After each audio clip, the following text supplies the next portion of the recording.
Persona de nuestra amistad, presidente del Instituto Nacional Irigoyeniano, un apasionado de la historia, un profesor de Derecho Constitucional y gran amigo, por supuesto, y además de Barracas. Diego, buenos días. Ignacio Riverol saluda. ¿Qué tal? Buen día, Nacho. Feliz día al periodista. Para vos y para todos. Bueno, vos sos periodista. Yo hago algo de periodismo sin haber tenido la suerte de estudiar esa carrera. Vos sí, sos periodista. Bueno, algo que tiene que ver con el periodismo gráfico histórico, fundamentalmente. Colaboro en algunos medios con columnas, en general de divulgación histórica, a veces algunas con contenidos jurídicos, recordatorios de nuestras fechas patrias, ¿no es cierto? Pero sí, yo siento que también de alguna manera mi cercanía con los medios me da derecho también a recibir ese Sin duda, Diego. Escuchame una cosa, ¿por qué hoy, lo sabemos, pero que la gente sea, ¿por qué hoy y por qué se eligió este día para ser nuestro día? Bueno, claramente porque es la aparición del primer periódico nacional a partir de la constitución del primer gobierno patrio, vos sabés muy bien, ¿no es cierto? El 25 de mayo de 1810, cosa que recordamos hace muy poquitos días, se formó ese primer grito de libertad y deseos de emancipación, que no se concretaron en la independencia, pero empezaron a sentar algunos principios fundamentales en orden a una organización republicana, democrática, federal. Bueno, eso llevó mucho tiempo, mayor a lo que se esperaba, pero sí hubo principios que fueron orientadores. Uno de ellos, la influencia de Mariano Moreno, que era una personalidad muy destacada que integró esa primera junta, secretario de Gobierno y Guerra de la primera junta que presidía el coronel Cornelio Saavedra, y él tuvo a su cargo, además de la idea de ser el inspirador, tuvo a su cargo la fundación del primer periódico nacional. Uno va a decir, ¿por qué?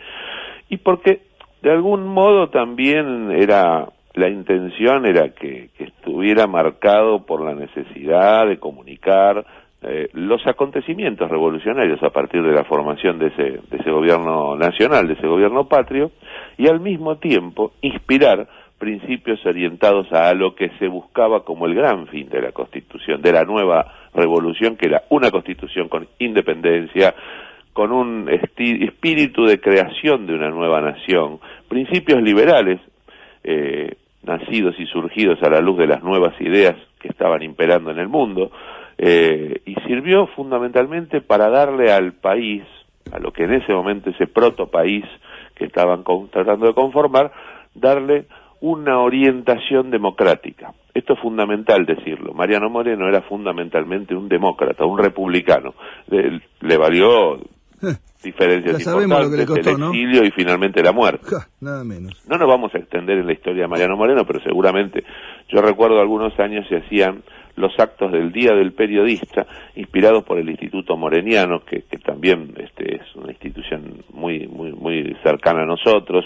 He participado alguna vez, tengo por ahí guardado un discurso que tuve que decir hace ya unos 20 años, y en general se invitaba un periodista, más en general periodistas de relieve, de renombre, algún funcionario, y también a la directora o algún profesor de las escuelas que se llaman Mariano Moreno.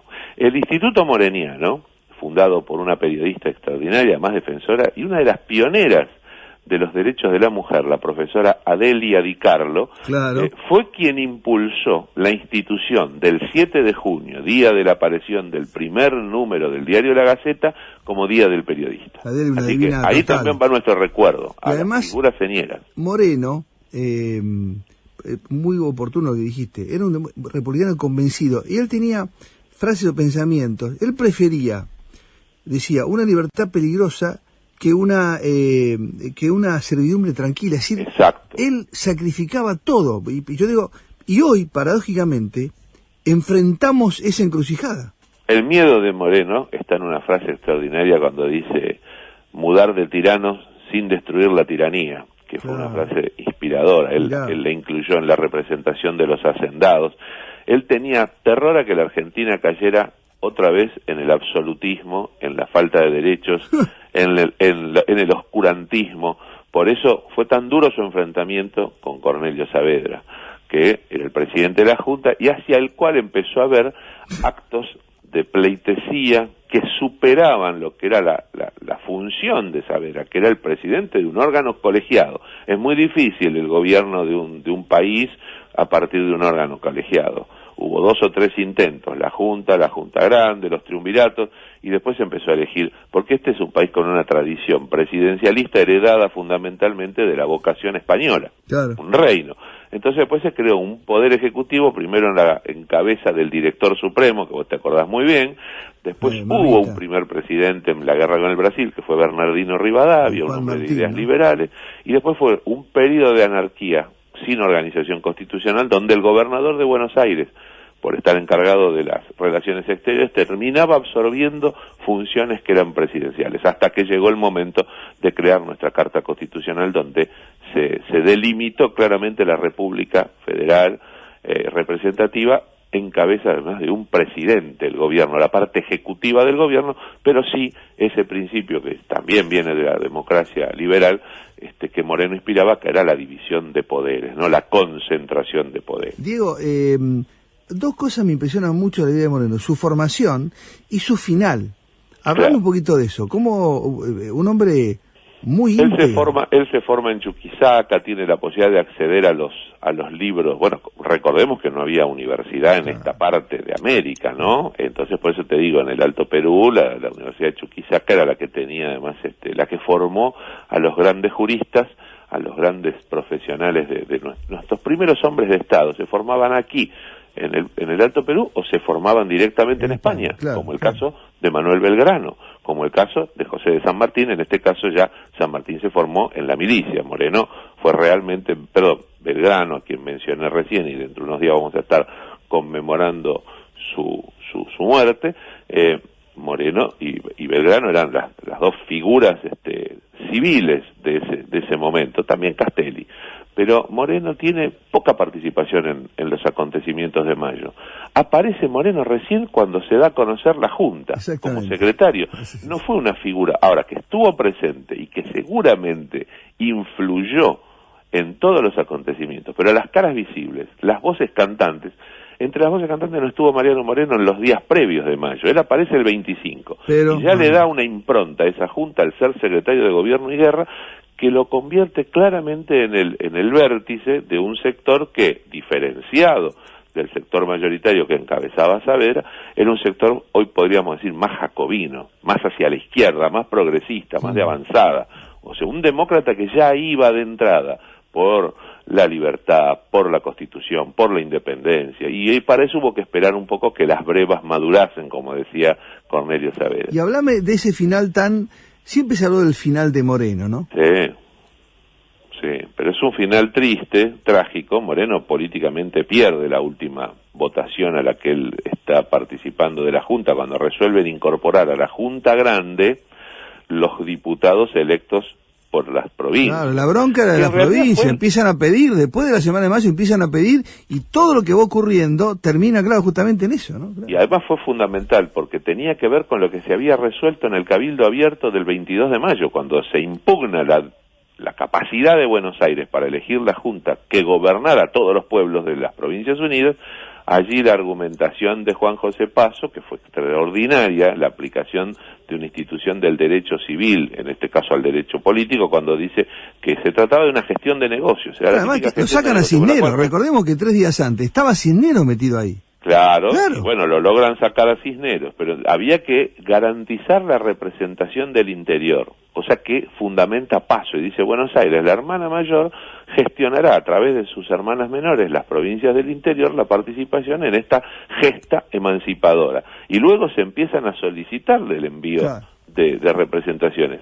Moreno consideraba, no desacertadamente, que incorporarlos a la Junta le iba a dar a la Junta una organización un poco más grande, que iba a dificultar la decisión, que lo que debían hacer los pueblos era incorporar diputados en un Congreso Constituyente. Fíjate vos, estaba pensando en la independencia y la Constitución, y un órgano deliberativo que fuese el órgano legislativo y un órgano ejecutivo, por entonces la Junta.